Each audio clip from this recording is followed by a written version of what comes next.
단돈 100만 원. 임신해서 몸뚱이만 무거운 와이프 팔 테니까 사가라. 술에 취한 남자의 목소리가 거실에 울려 퍼졌습니다. 막말로 노래방 도우미라도 뛰어서 돈 좀 벌어오면 좋겠다니까. 돈 너무 많이 나가. 소파에 비스듬히 누운 채 맥주캔을 흔들던 그 남자는 자기 앞에 앉은 후배를 보며 웃고 있었습니다.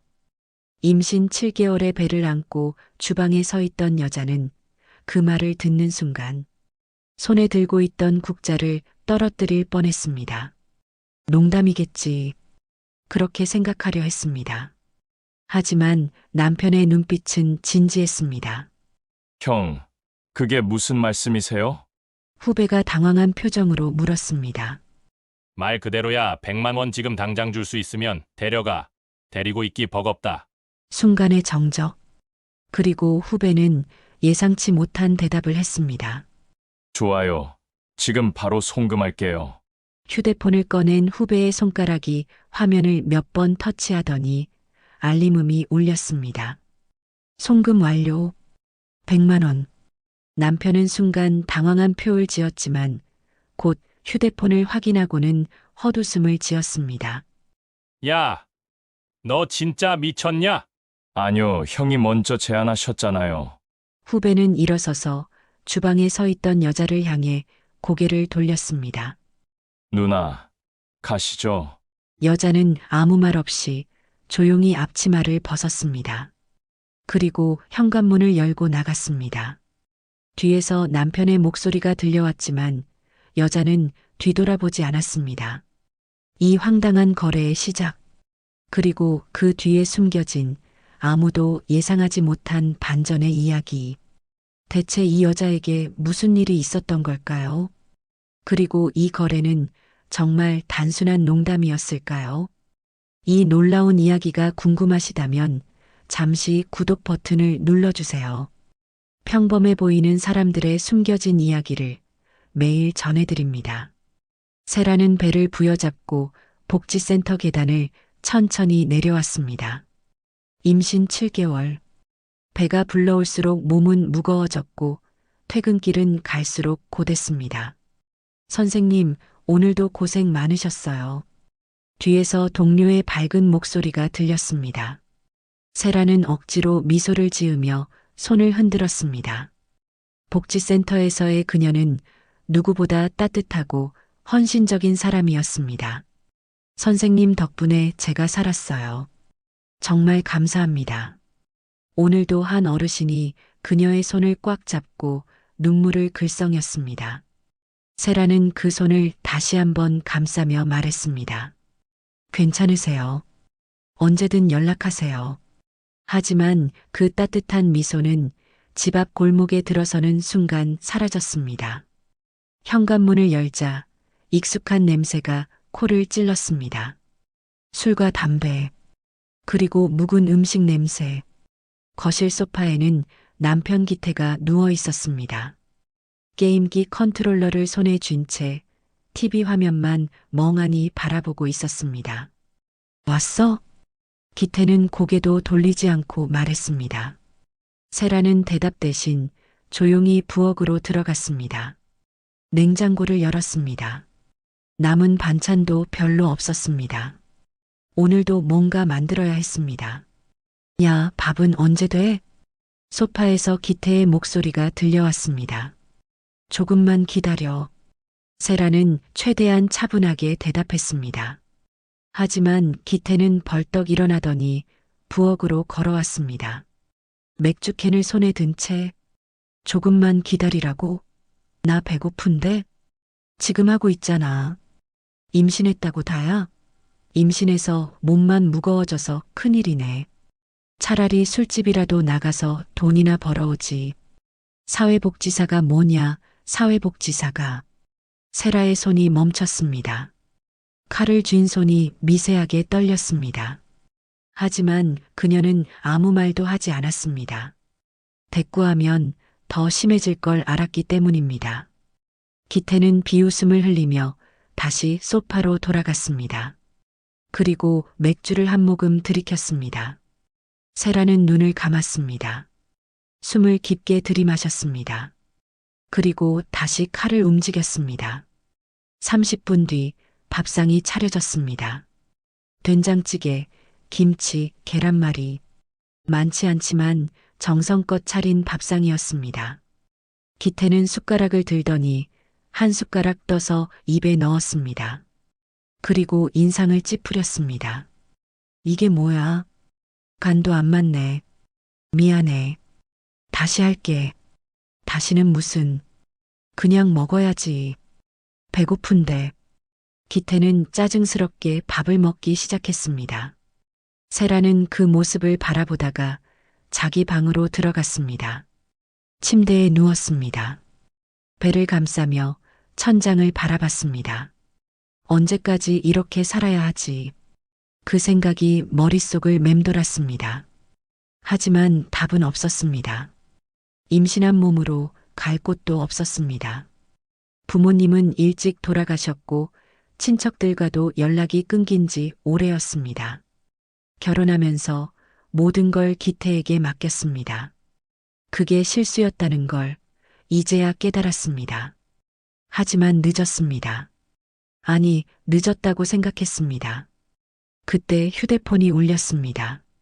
문자 메시지였습니다. 발신자는 정민호. 고향 후배였습니다. 누나, 오랜만이에요. 이번 주에 그쪽 지나갈 일이 있는데 잠깐 들러도 될까요?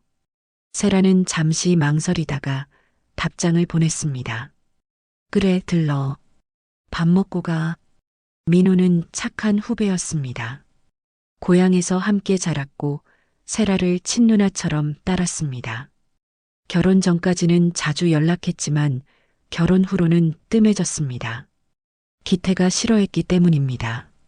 남자 후배가 왜 집에 와? 보기 안 좋아. 그 한마디에 세라는 민호와의 연락을 끊었습니다. 하지만 이번엔 거절하고 싶지 않았습니다. 누군가와 이야기하고 싶었습니다. 그저 평범한 대화라도. 거실에서 기태의 코 고는 소리가 들려왔습니다. 세라는 배를 쓰다듬으며 작게 속삭였습니다. 조금만 참자. 조금만. 하지만 그 조금이 얼마나 오래 지속될지는 아무도 몰랐습니다. 그리고 며칠 뒤 민호가 찾아오는 날, 모든 것이 바뀌기 시작했습니다. 목요일 저녁, 민호가 찾아온 날이었습니다. 세라는 아침부터 조심스럽게 집안을 정리했습니다. 기태는 소파에 누운 채 TV만 보고 있었습니다. 오늘 후배 온다고 했지? 응. 저녁 먹고 갈 거야. 남자 후배?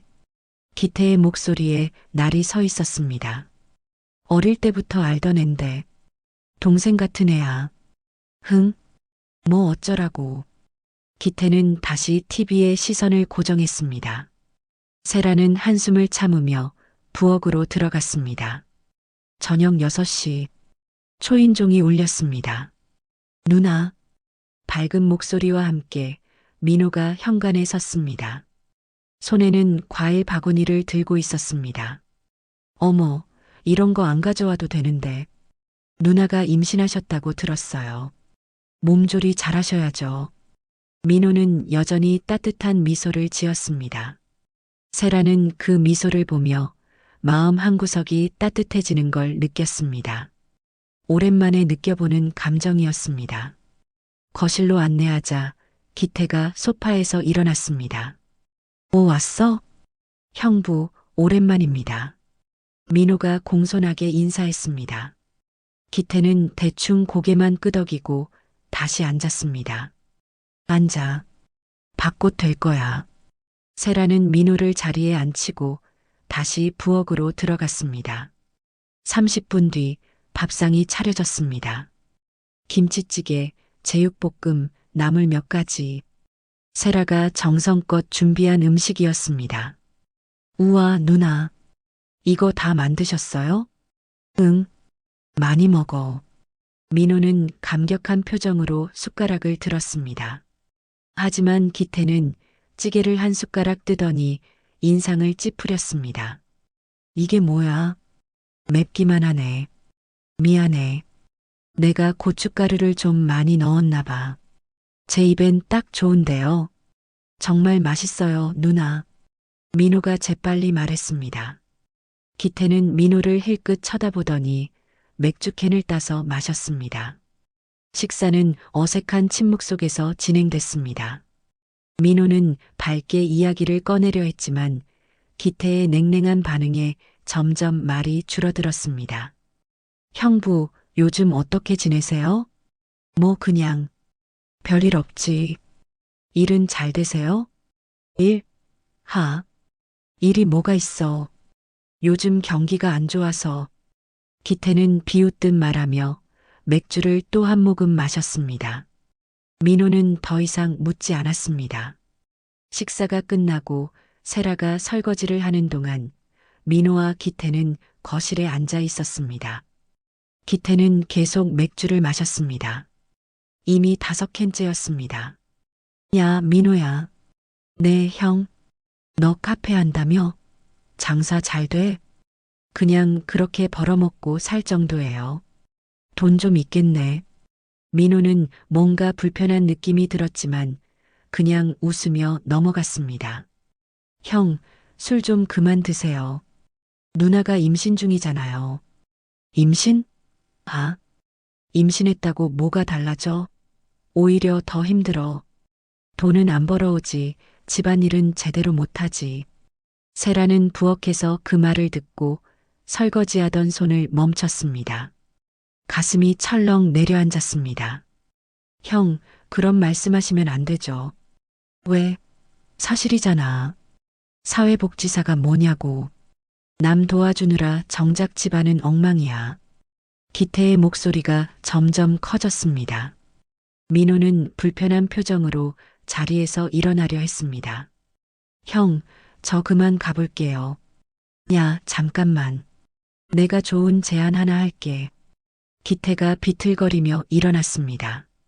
그리고 민호를 똑바로 쳐다봤습니다. 야, 내 마누라 살래? 순간 공기가 얼어붙었습니다. 민호는 무슨 말인지 이해하지 못한 표호로 기태를 바라봤습니다. 형, 그게 무슨 100만 원에 팔게. 어때? 싸지? 기태는 웃으며 말했습니다. 농담처럼. 하지만 그 눈빛은 진지했습니다. 부엌에서 세라는 그 말을 듣는 순간 숨이 멎는 것 같았습니다. 손에 들고 있던 그릇이 바닥에 떨어져 깨졌습니다. 하지만 아무도 신경 쓰지 않았습니다. 민호는 기태를 똑바로 쳐다봤습니다. 그리고 천천히 입을 열었습니다. 좋아요. 뭐? 지금 바로 송금할게요. 민호는 주머니에서 휴대폰을 꺼냈습니다. 그리고 화면을 몇 번 터치했습니다. 10초 뒤, 띵. 기태의 휴대폰에서 알림음이 울렸습니다. 문자 메시지. 100만 원이 입금되었습니다. 기태는 순간 당황한 표정을 지었습니다. 야, 너 진짜 미쳤나? 아니요. 형이 먼저 제안하셨잖아요. 그리고 형은 방금 누나를 100만 원에 판다고 하셨어요. 저는 그 제안을 받아들인 겁니다. 민호의 목소리는 차분했습니다. 하지만 눈빛은 차가웠습니다. 세라는 부엌 문 뒤에서 그 광경을 지켜보고 있었습니다. 민호가 자리에서 일어났습니다. 그리고 부엌으로 고개를 돌렸습니다. 누나 가시죠. 세라는 망설였습니다. 하지만 단 1초, 그녀는 앞치마를 벗었습니다. 가방을 들었습니다. 그리고 민호를 따라 현관으로 걸어갔습니다. 야야, 너 어디가? 기태가 뒤에서 소리쳤습니다. 하지만 세라는 뒤돌아보지 않았습니다. 현관문이 닫혔습니다. 그리고 그 문 너머 이웃집에서 한 여자가 모든 걸 듣고 있었습니다. 노미경. 그녀는 벽에 귀를 대고 방금 전 대화를 모두 녹음하고 있었습니다. 이건 증거로 남겨야겠어. 미경은 녹음 파일을 저장하며 작게 중얼거렸습니다. 그날 밤 세라는 민호의 차를 타고 그의 카페로 향했습니다. 창밖을 보며 눈물이 흘러내렸습니다. 하지만 그건 슬픔의 눈물이 아니었습니다. 해방의 눈물이었습니다. 민호의 카페는 조용했습니다. 밤 10시가 넘어 손님은 모두 떠난 뒤였습니다. 세라는 창가 자리에 앉아 따뜻한 차를 손에 쥐고 있었습니다. 하지만 한 모금도 마시지 못했습니다. 민호는 맞은편에 앉아 세라를 조용히 바라봤습니다. 누나, 괜찮으세요? 세라는 고개를 들었습니다. 눈가가 빨갛게 부어 있었습니다. 응, 괜찮아. 하지만 그 목소리는 떨리고 있었습니다. 민호는 한숨을 쉬었습니다. 누나, 저한테 솔직하게 말씀해 주세요. 형부가 원래 저렇게 심했어요? 세라는 입술을 깨물었습니다. 말을 꺼내기가 두려웠습니다. 하지만 더 이상 숨길 수도 없었습니다. 결혼하고 1년쯤 지났을 때부터였어. 세라의 목소리가 조금씩 흘러나왔습니다. 처음엔 그냥 짜증을 내는 정도였어.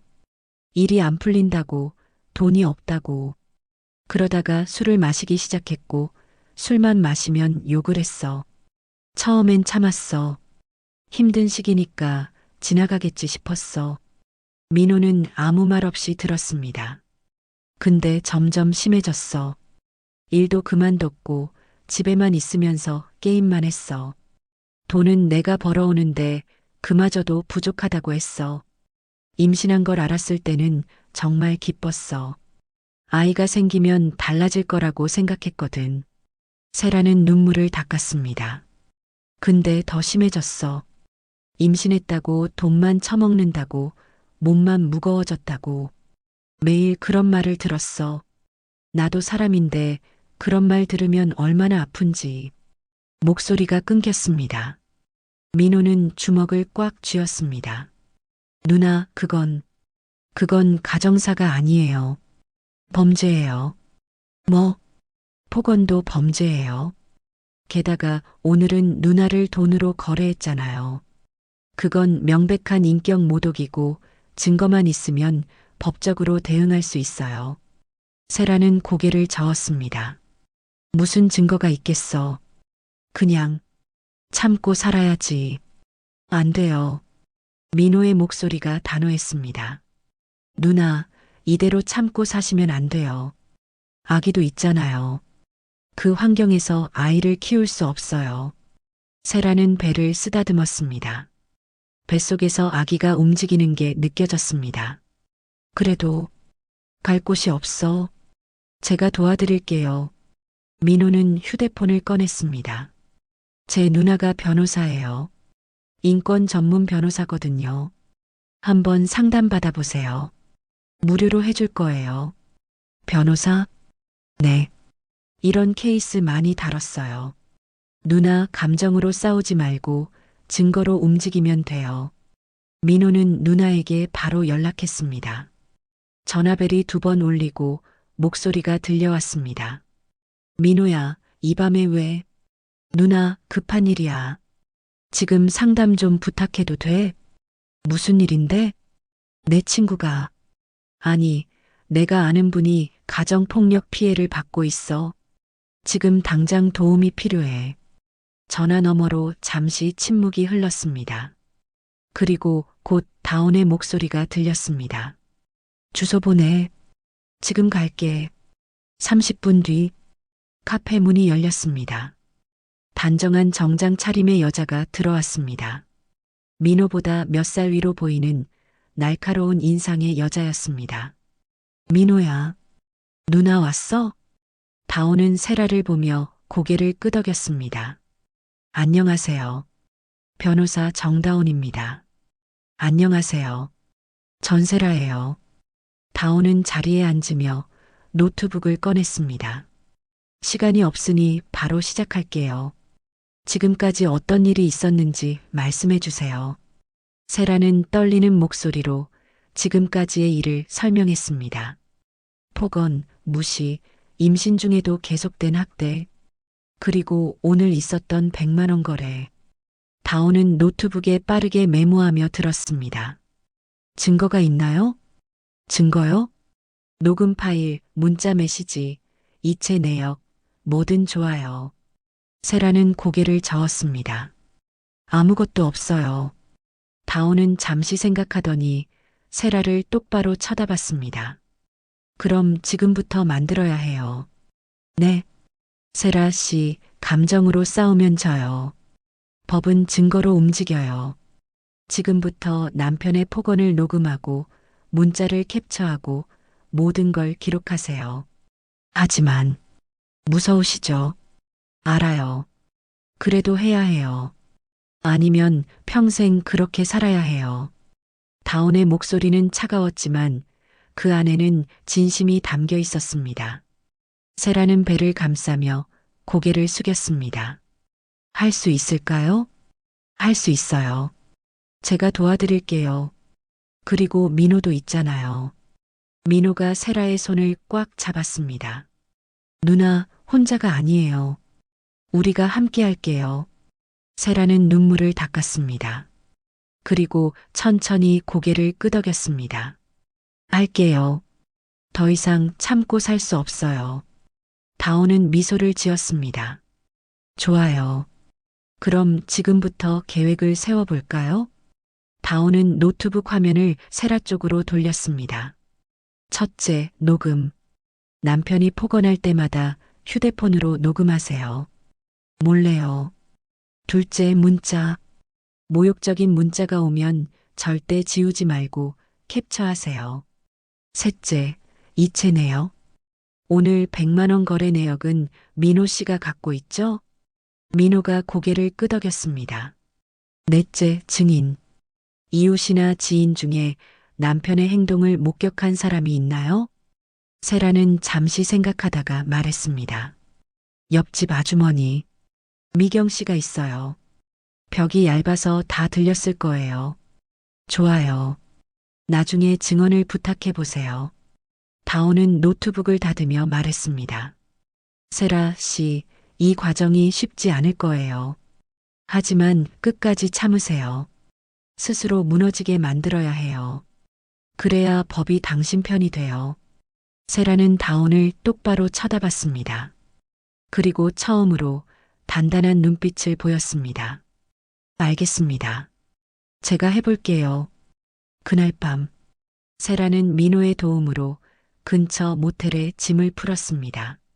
침대에 누워 천장을 바라봤습니다. 뱃속의 아기가 다시 움직였습니다. 세라는 배를 쓰다듬으며 속삭였습니다. 이제 끝이야. 엄마가 지켜줄게. 휴대폰을 켰습니다. 메모장에 적었습니다. 녹음기, 문자 캡처, 이체 내역, 증거부터 모으자. 그리고 펜을 꽉 쥐었습니다. 이제 싸울 준비가 됐습니다. 다음 날 아침, 세라는 다시 집으로 돌아갔습니다. 현관문을 열자 집안은 엉망이었습니다. 맥주캔이 바닥에 굴러다니고 담배 냄새가 진동했습니다. 기태는 소파에서 자고 있었습니다. 세라는 조용히 가방을 내려놓고 부엌으로 갔습니다. 그리고 휴대폰을 꺼냈습니다. 녹음 앱을 실행했습니다. 주머니에 넣었습니다. 준비는 끝났습니다. 아, 기태가 일어나며 소리쳤습니다. 어디 갔다 이제 와? 세라는 침착하게 대답했습니다. 친구 집에 있었어. 친구? 어떤 친구? 복지센터 동료. 기태는 비웃었습니다. 아, 동료. 어제 그 새끼랑 같이 있었던 거 아니야? 아니야. 거짓말하지 마. 내가 바보로 보여? 기태가 다가왔습니다. 세라는 한 발 뒤로 물러났습니다. 정말 아니야. 임신한 주제에 밖에서 자고 다니고 부끄러운 줄 알아야지. 기태의 목소리가 점점 커졌습니다. 세라는 주머니 속 휴대폰을 확인했습니다. 녹음이 진행 중이었습니다. 돈이나 벌어와. 복지센터에서 받는 월급으로 뭐 하겠어. 나가 죽어라, 진짜. 알았어. 밥 해줄게. 세라는 최대한 차분하게 말하며 부엌으로 들어갔습니다. 기태는 다시 소파에 누웠습니다. 세라는 부엌에서 휴대폰을 꺼냈습니다. 녹음이 완벽하게 저장되어 있었습니다. 임신한 주제에 나가 죽어라. 모두 명확하게 들렸습니다. 첫 번째 증거 확보. 세라는 파일을 클라우드에 백업했습니다. 그리고 다온에게 문자를 보냈습니다. 첫 번째 녹음 완료했습니다. 답장이 바로 왔습니다. 잘하셨어요. 계속 모으세요. 최소 5개 이상 필요해요. 세라는 휴대폰을 주머니에 넣고 다시 요리를 시작했습니다. 며칠 동안 세라는 체계적으로 증거를 모았습니다. 기태가 폭언할 때마다 녹음 버튼을 눌렀습니다. 돈만 처먹는 게 뭐가 대단해. 사회복지사가 뭐냐? 그냥 거지 돕는 거지지. 임신했다고 여왕 된 줄 아나. 모든 말이 파일로 저장됐습니다. 그리고 문자 메시지도 캡처했습니다. 어느 날 밤 기태가 보낸 문자였습니다. 집에 언제 오냐? 밥도 안 차려놓고 어디 있어? 빨리 와. 안 그러면 너 후회할 줄 알아. 세라는 모든 문자를 스크린샷으로 저장했습니다. 그리고 클라우드에 백업했습니다. 일주일 뒤 세라는 옆집 노미경을 찾아갔습니다.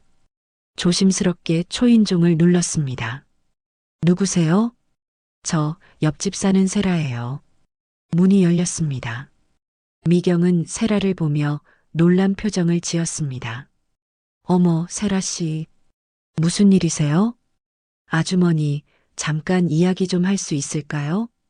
그러세요. 들어오세요.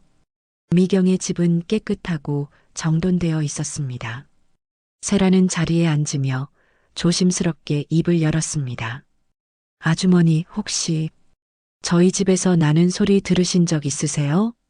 미경은 잠시 망설이더니 고개를 끄덕였습니다. 솔직히 말하면 들었어요. 벽이 얇아서 안 들으려고 해도 들렸어요. 어떤 소리요? 욕설이요. 그리고 물건 던지는 소리. 세라 씨가 우는 소리도 들렸어요. 세라는 눈물을 참았습니다. 아주머니, 부탁이 있어요. 말씀하세요. 혹시 녹음하신 거 있으세요? 미경은 잠시 세라를 바라보더니 자리에서 일어났습니다. 서랍을 열고 USB를 꺼냈습니다. 이거요. 이게 뭐예요?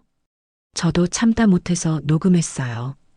특히 그날 밤 100만 원에 판다는 소리 들렸을 때 그건 꼭 남겨야 한다고 생각했어요. 미경이 USB를 세라의 손에 쥐어줬습니다. 꼭 써요. 이런 건 참는 게 아니에요. 세라는 USB를 꽉 쥐고 눈물을 흘렸습니다. 감사합니다. 정말 감사합니다. 나도 그런 시절이 있었어요. 그래서 알아요. 혼자서는 못 이겨요. 도움을 받아야 해요. 세라는 미경의 손을 꽉 잡았습니다. 그날 밤 세라는 다온과 민호를 만났습니다. 카페의 한 구석, 조용한 자리였습니다. 이게 지금까지 모은 증거예요. 세라는 휴대폰과 USB를 테이블 위에 놓았습니다. 다온은 하나씩 확인하기 시작했습니다. 녹음 파일 5개, 문자 메시지 캡처 10개, 그리고 미경이 준 USB 파일. 다온은 노트북으로 모든 파일을 확인한 뒤 고개를 끄덕였습니다. 완벽해요. 정말요? 네. 이 정도면 접근금지 명령과 고소 모두 가능해요. 특히 이웃 녹음 파일은 결정적이에요. 100만 원 거래 발언이 고스란히 담겨 있어요. 민호가 물었습니다. 그럼 이제 경찰에 신고하면 되나요? 아니요. 다온이 고개를 저었습니다. 아직 아니에요. 왜요? 더 큰 걸 잡아야 해요. 다온은 세라를 똑바로 쳐다봤습니다.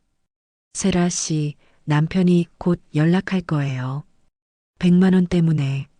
무슨 말씀이세요? 남편은 지금 돈이 궁할 거예요. 그러면 민호 씨에게 협박할 가능성이 높아요. 100만 원을 받았으니 불륜으로 고소하겠다고 민호가 놀라며 물었습니다. 그게 가능해요?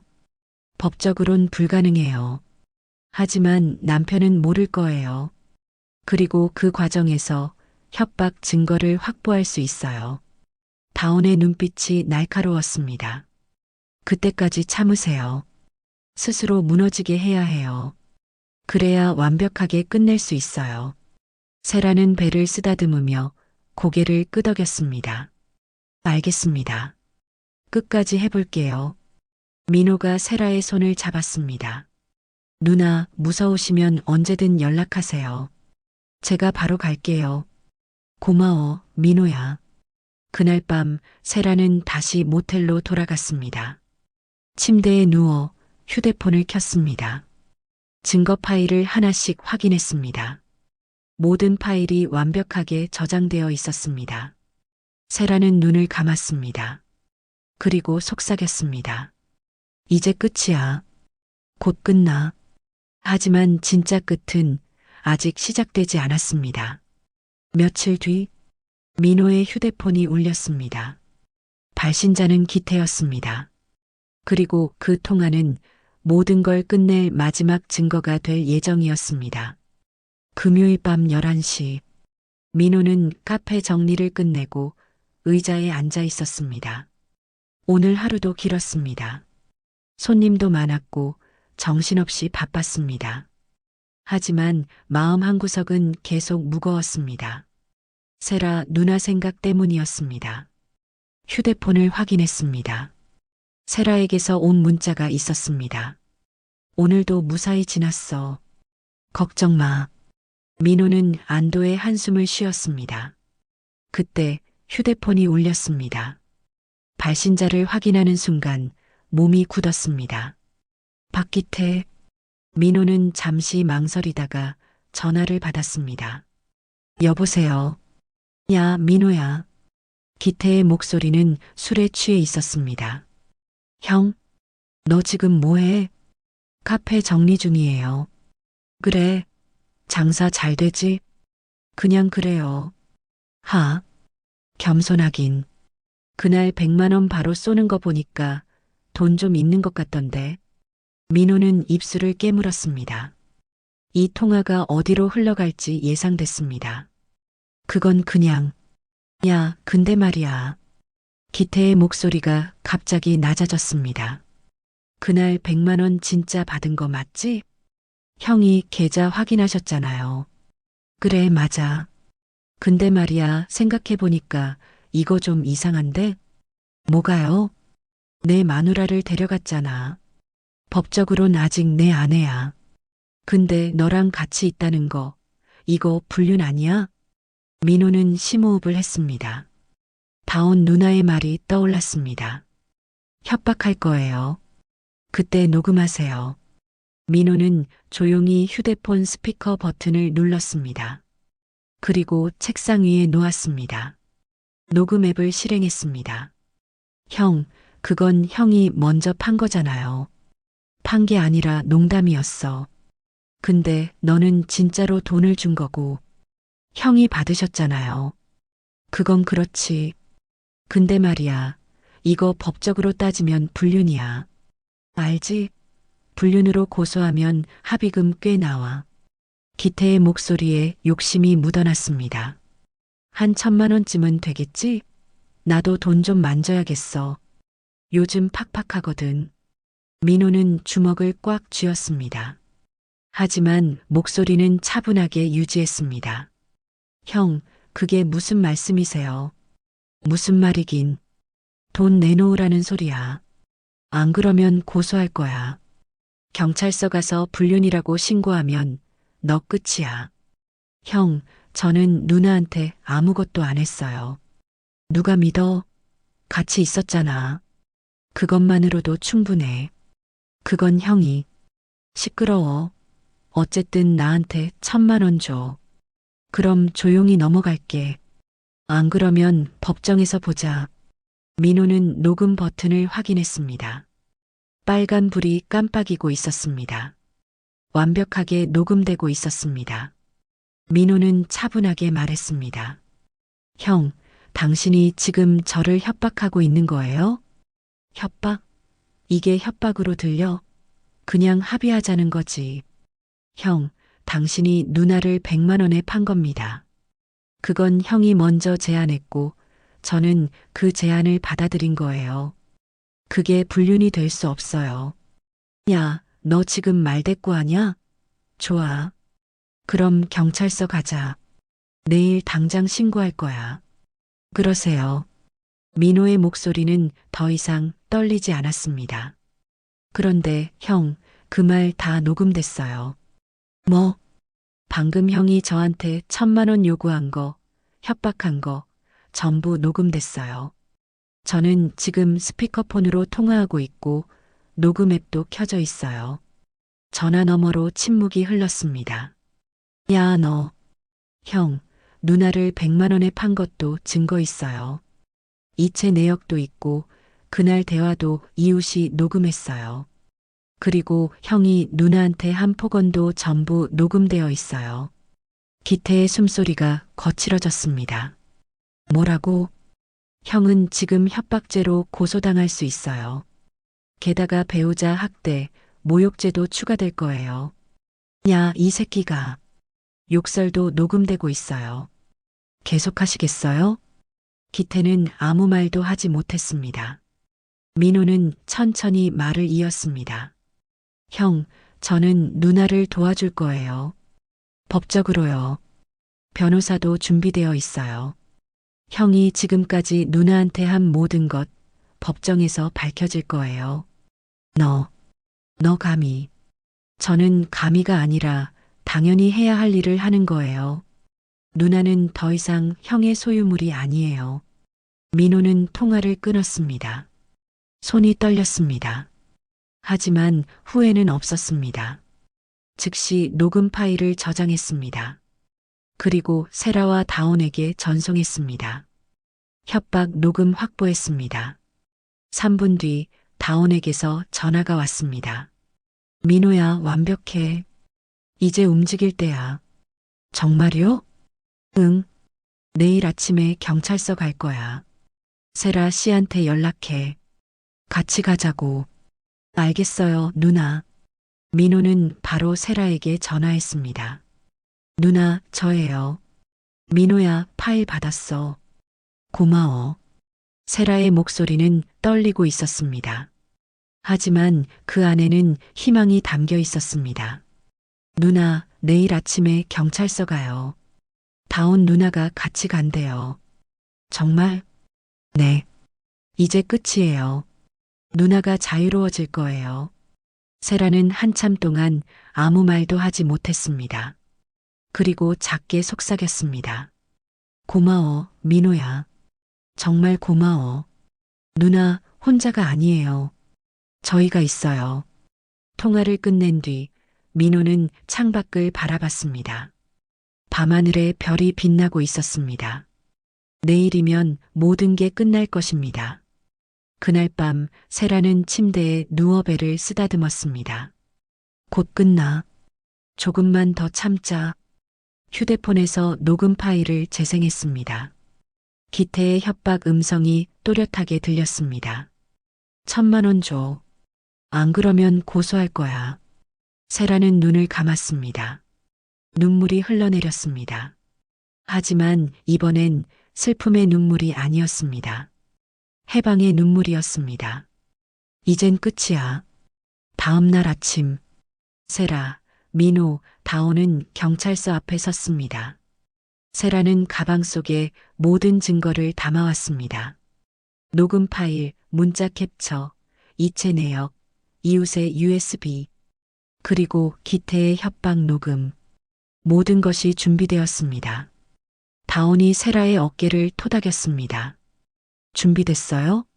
세라는 고개를 끄덕였습니다. 네.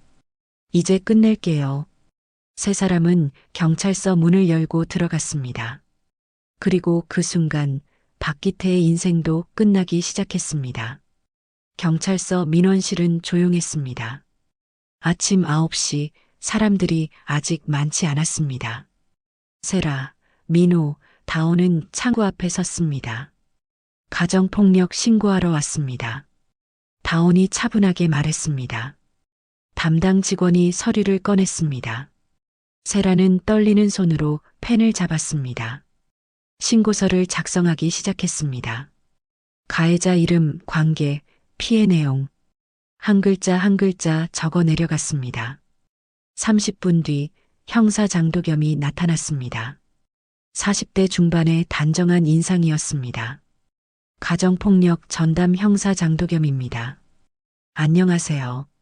조사실로 가시죠. 네 사람은 조사실로 이동했습니다. 장 형사는 의자를 권하며 앉았습니다. 편하게 말씀하세요. 저는 당신 편입니다. 세라는 고개를 끄덕이고 이야기를 시작했습니다. 결혼 후의 삶, 기태의 폭언, 임신 중에도 계속된 학대, 그리고 100만 원 거래 사건까지 모든 걸 털어놓았습니다. 장 형사는 꼼꼼하게 메모하며 들었습니다. 증거가 있나요? 다온이 노트북을 꺼냈습니다. 여기 모든 증거가 정리되어 있습니다. 화면에 파일들이 나타났습니다. 녹음 파일 5개. 임신한 주제에 나가 죽어라. 돈만 처먹는다. 기태의 목소리가 또렷하게 들렸습니다. 장 형사의 표정이 굳어졌습니다. 문자 메시지 캡처 10개. 협박성 문자, 모욕적인 문자들이었습니다. 이웃 노미경의 녹음 파일. 100만 원 거래 장면이 고스란히 담겨 있었습니다. 야, 내 마누라 살래? 100만 원에 팔게. 그리고 마지막, 기태의 협박 통화 녹음. 1000만 원 줘. 안 그러면 고소할 거야. 장 형사는 모든 파일을 확인한 뒤 고개를 끄덕였습니다. 이 정도면 충분합니다. 협박죄, 가정폭력, 배우자 모욕 혐의 모두 적용 가능합니다. 그럼 체포할 수 있나요? 세라가 조심스럽게 물었습니다. 네. 증거가 명확하니까요. 오늘 바로 영장 청구하겠습니다. 장 형사는 노트북을 닫으며 말했습니다. 세라 씨 용기 내주셨습니다. 이런 일은 참는 게 아니에요. 세라는 눈물을 닦았습니다. 오후 3시 영장이 발부됐습니다. 장 형사는 2명의 동료와 함께 출동했습니다. 세라의 집 앞 초인종을 눌렀습니다. 누구세요? 기태의 목소리였습니다. 경찰입니다. 문 열어주세요. 잠시 후 문이 열렸습니다. 기태는 헝클어진 머리에 추리닝 차림이었습니다. 무슨 일이세요? 박기태 씨 맞으시죠? 네, 그런데요. 배우자 폭력, 협박 혐의로 체포합니다. 영장 나왔습니다. 장 형사가 영장을 보여줬습니다. 기태의 얼굴이 하얗게 변했습니다. 뭐라고요? 이게 무슨... 조용히 따라오시죠. 아니, 이게 무슨 일이에요? 내가 뭘 잘못했다고... 기태가 소리쳤습니다. 하지만 장 형사는 차분하게 수갑을 꺼냈습니다. 손 내밀어 주세요. 아니, 잠깐만요. 이거 다 조작이에요. 그건 조사받으면서 말씀하시죠. 찰칵. 수갑이 채워졌습니다. 기태는 믿을 수 없다는 표정으로 형사들을 바라봤습니다. 이게 다 민호 그 새끼 때문이지? 그 새끼가 꾸민 거예요. 욕설 그만하시죠. 그것도 다 증거로 남습니다. 장 형사가 단호하게 말했습니다. 계단을 내려가는 동안 이웃들이 문을 열고 구경했습니다. 노미경도 그중 한 명이었습니다. 그녀는 조용히 고개를 끄덕였습니다. 응원의 눈빛이었습니다. 경찰차에 태워지는 기태. 그는 차 안에서도 계속 소리쳤습니다. 이거 다 거짓말이에요. 내가 뭘 잘못했다고. 하지만 아무도 그의 말을 믿지 않았습니다. 경찰서 조사실. 기태는 의자에 앉아 형사 앞에 섰습니다. 박기태 씨, 당신 목소리 직접 들어보시죠. 장 형사가 녹음 파일을 재생했습니다. 임신한 주제에 돈만 처먹는다. 나가 죽어라. 100만 원에 팔게. 1000만 원 줘. 안 그러면 고소할 거야. 기태의 얼굴이 점점 창백해졌습니다. 이건 당신 목소리 맞죠? 그건 그냥 화가 나서. 화가 나면 배우자를 모욕해도 된다고 생각하세요? 기태는 아무 말도 하지 못했습니다. 그리고 이건 뭡니까? 장 형사가 이체 내역을 보여줬습니다. 100만 원 송금 기록. 이건 농담이었어요. 진짜로 팔 생각은 없었다고요. 돈은 받으셨죠? 그건 그냥. 그리고 이틀 뒤에는 정민호 씨에게 1000만 원을 요구하셨죠. 협박하면서요. 그건 제 아내를 데려갔으니까. 당신이 먼저 판 겁니다. 장 형사의 목소리가 차가웠습니다. 박기태 씨, 증거가 명확합니다. 변명하지 마세요. 기태는 고개를 떨구었습니다. 그제야 현실이 느껴졌습니다. 자신이 정말로 체포된 것입니다. 그날 저녁, 세라는 카페에서 민호, 다온과 함께 있었습니다. 장 형사에게서 전화가 왔습니다. 세라 씨, 남편분 구속영장 청구했습니다. 내일 영장실질 심사 받을 겁니다. 감사합니다. 세라는 전화를 끊고 눈물을 흘렸습니다. 하지만 이번엔 웃고 있었습니다. 끝났어. 정말 끝났어. 민호가 세라의 어깨를 토닥였습니다. 누나 잘하셨어요. 다온도 미소를 지었습니다. 이제 법정만 남았어요. 그것도 잘 끝낼 수 있을 거예요. 세라는 배를 쓰다듬었습니다. 아기가 뱃속에서 움직였습니다. 우리 아기, 이제 안전해. 엄마가 지켜냈어. 창밖으로 석양이 지고 있었습니다. 긴 하루가 끝나가고 있었습니다. 하지만 세라에게는 새로운 시작이었습니다. 복도 끝에서 세라는 잠시 멈춰섰습니다. 그리고 조용히 그 모든 순간을 떠올렸습니다. 눈물 한 방울이 떨어졌지만 표정은 단단했습니다. 이제 진짜 자유야. 다음은 법정이었습니다. 그곳에서 모든 진실이 밝혀질 것입니다. 한 달 뒤, 법정. 세라는 방청석에 앉아 있었습니다. 배가 더 불러왔습니다. 임신 8개월. 민호가 옆에서 세라의 손을 꽉 잡았습니다. 누나, 괜찮아요? 응, 괜찮아. 법정 문이 열렸습니다. 기태가 들어왔습니다. 교도관 2명이 양옆을 지키고 있었습니다. 한 달간의 구치소 생활로 얼굴이 수척해졌습니다. 기태는 방청석을 둘러보다가 세라와 눈이 마주쳤습니다. 세라는 눈을 돌리지 않고 그를 똑바로 바라봤습니다. 기태가 먼저 고개를 숙였습니다. 모두 일어서 주십시오. 판사가 입장했습니다. 중년의 여성 판사였습니다. 착석하십시오. 사건 시작하겠습니다. 검사가 일어섰습니다. 피고인 박기태는 배우자에게 지속적인 폭언과 모욕을 가했으며 임신 중인 아내를 금전으로 거래하려 했고 이후 협박까지 저질렀습니다. 검사는 서류를 들어 올렸습니다. 증거 자료를 제출하겠습니다. 법정 스크린에 자료가 나타났습니다. 첫 번째 녹음 파일. 임신한 주제에 돈만 처먹는다. 기태의 목소리가 법정에 울려 퍼졌습니다. 나가 죽어라. 또 다른 녹음이 재생됐습니다. 기태는 고개를 숙인 채 아무 말도 하지 못했습니다. 두 번째 문자 메시지가 스크린에 나타났습니다. 빨리 와. 안 그러면 너 후회할 줄 알아. 세 번째 100만 원 거래 녹음. 야, 내 마누라 살래? 100만 원에 팔게. 좋아요. 지금 바로 송금할게요. 법정이 술렁였습니다. 판사도 눈살을 찌푸렸습니다. 피고인, 이게 사실입니까? 그건 농담이었습니다. 농담으로 배우자를 거래했다는 말입니까? 저는 그냥 화가 나서 화가 나면 사람을 물건처럼 취급해도 된다고 생각합니까? 기태는 아무 대답도 하지 못했습니다. 네 번째, 협박 통화 녹음. 1,000만 원 줘. 안 그러면 고소할 거야. 시끄러워. 어쨌든 나한테 1,000만 원 줘. 법정이 다시 술렁였습니다. 판사가 망치를 두드렸습니다. 정숙하십시오. 검사가 말했습니다.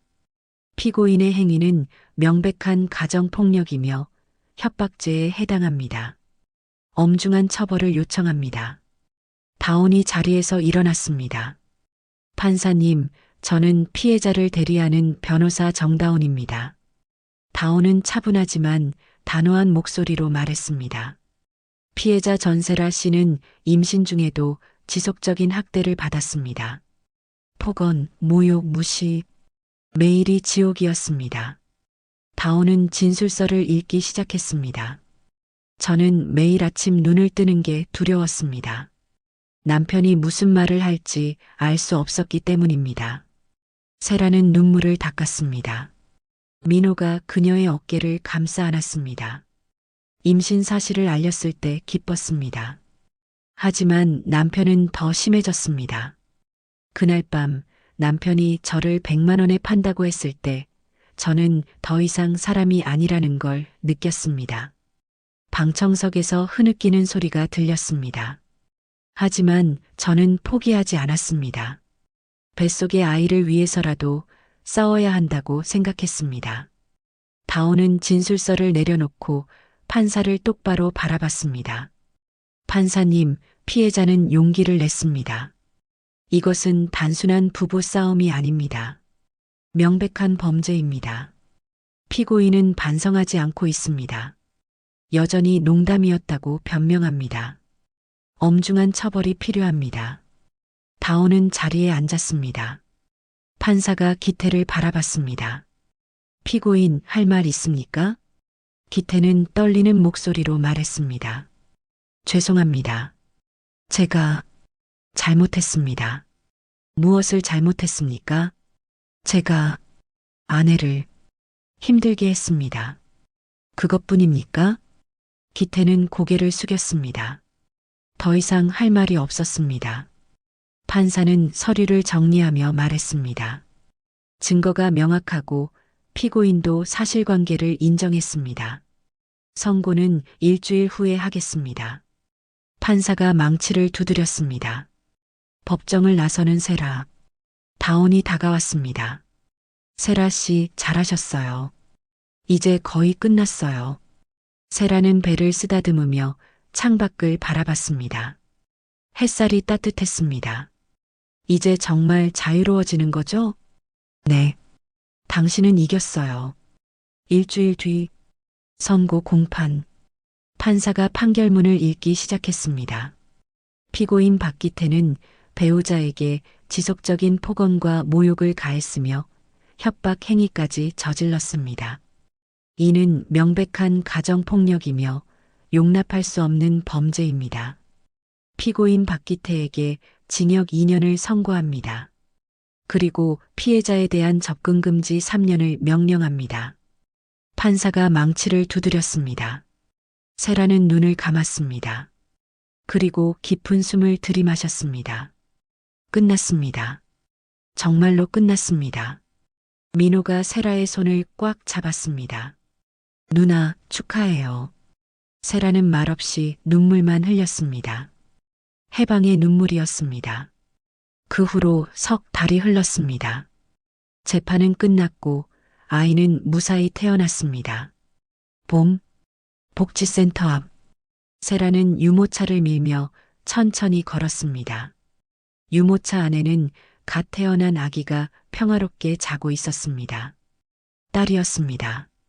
이름은 은서, 은혜로운 서쪽 하늘이라는 뜻이었습니다. 세라 선생님, 복지센터 동료가 반갑게 손을 흔들었습니다. 오랜만이에요.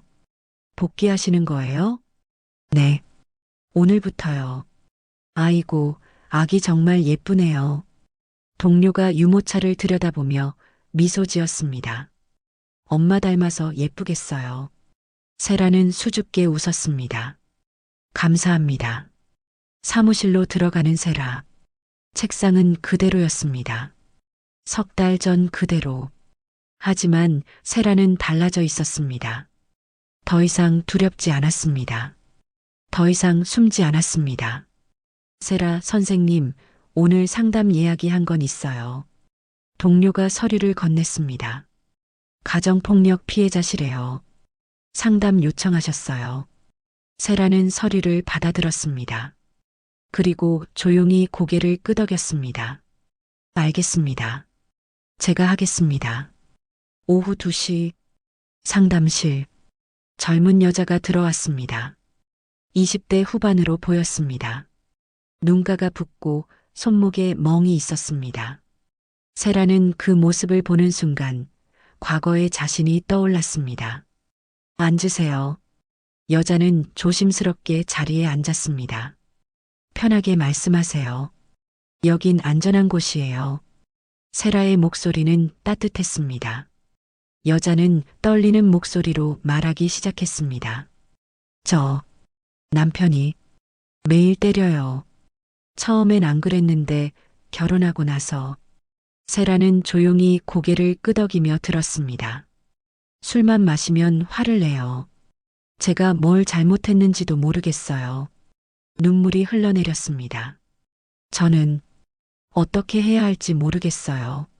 갈 곳도 없고. 세라는 여자의 손을 꽉 잡았습니다. 괜찮아요. 혼자가 아니에요. 여자가 세라를 바라봤습니다. 저도 당신과 똑같았어요. 세라가 조용히 말했습니다. 저도 폭언 듣고 무시당하고 임신 중에도 학대받았어요. 갈 곳도 없었고 도와줄 사람도 없다고 생각했어요. 여자의 눈이 커졌습니다. 하지만 용기를 냈어요. 증거를 모았고 신고했고 법정까지 갔어요. 그리고 이겼어요. 세라는 여자의 손을 더 꽉 잡았습니다. 당신도 할 수 있어요. 제가 도와드릴게요. 여자는 눈물을 흘리며 고개를 끄덕였습니다. 정말 할 수 있을까요? 네, 할 수 있어요. 저도 했으니까요. 상담이 끝난 뒤 세라는 창밖을 바라봤습니다. 봄바람이 불어왔습니다. 꽃이 피고 있었습니다. 유모차에서 은서가 눈을 떴습니다. 작은 손을 흔들며 세라를 바라봤습니다. 세라는 아기를 안아 올렸습니다. 은서야, 엄마가 지켜줄게. 너는 행복하게 자랄 거야. 문이 열렸습니다. 민호가 커피 2잔을 들고 들어왔습니다. 누나, 수고하셨어요. 고마워, 민호야. 세라는 커피를 받아 한 모금 마셨습니다. 누나, 오늘 상담 어땠어요? 좋았어. 나랑 비슷한 상황이더라. 도와줄 수 있을 것 같아. 민호는 미소를 지었습니다. 누나는 정말 강해졌어요. 응, 덕분에. 세라는 민호를 바라보며 말했습니다. 민호야, 그날 100만 원 송금하지 않았으면 저는 아직도 그 지옥에서 살고 있었을 거야. 누나가 용기 내셨으니까 가능했어요. 아니야. 내가 먼저 손 내밀었어. 그게 시작이었어. 두 사람은 잠시 침묵했습니다. 은서가 깔깔 웃었습니다. 그 웃음소리가 방 안을 가득 채웠습니다. 민호야, 다온 누나는 요즘 어때? 바빠요. 케이스가 많대요. 요즘 가정폭력 상담이 많이 늘었대요. 그렇구나. 다음에 꼭 인사드려야겠다. 누나도 좋아하실 거예요. 저녁. 세라는 작은 원룸으로 돌아왔습니다. 복지센터에서 연결해준 임대주택이었습니다. 작지만 깨끗했고 무엇보다 안전했습니다. 은서를 재우고 세라는 창가에 앉았습니다. 휴대폰을 켰습니다. 오늘 상담했던 여자에게서 문자가 와 있었습니다. 선생님, 오늘 상담 감사했습니다. 용기 내볼게요. 세라는 미소를 지으며 답장을 보냈습니다. 언제든 연락하세요. 함께 할게요. 창밖으로 별이 빛나고 있었습니다. 세라는 별을 바라보며 과거를 떠올렸습니다. 100만 원에 팔렸던 그날 밤, 경찰서로 향했던 아침, 법정에서 울렸던 판결, 모든 것이 꿈 같았습니다. 하지만 현실이었습니다. 세라는 자리에서 일어나 침대로 갔습니다. 은서가 평화롭게 자고 있었습니다. 세라는 아기의 이마에 키스했습니다. 은서야, 엄마는 100만 원으로 자유를 샀어. 그리고 그 자유로 이제 다른 사람들을 도울 거야. 세라는 눈을 감았습니다. 그리고 조용히 속삭였습니다. 100만 원으로 산 건 남편이 아니라 내 자존심과 자유였어. 그리고 이제 그 자유로 나 같은 사람들을 지킬 거야. 다음 날 아침, 세라는 다시 복지센터로 향했습니다. 유모차를 밀며 햇살을 받으며 더 이상 두렵지 않았습니다. 더 이상 숨지 않았습니다. 세라는 자유로웠습니다. 그리고 그 자유는 이제 다른 사람들에게도 전해질 것입니다. 복지센터 문을 열며 세라는 미소 지었습니다. 좋은 아침입니다. 동료들이 반갑게 인사했습니다. 은서가 깔깔 웃었습니다. 봄바람이 불어왔습니다. 새로운 시작이었습니다. 100만 원으로 시작된 이야기는 이렇게 끝났습니다. 아니, 끝이 아니라 시작이었습니다. 세라의 진짜 인생이 지금부터 시작되는 것입니다. 여러분, 이 이야기를 어디에서 듣고 계시나요? 댓글로 알려주시면 감사한 마음으로 인사드리겠습니다. 지금까지 사연 빛나는 밤이었습니다. 감사합니다.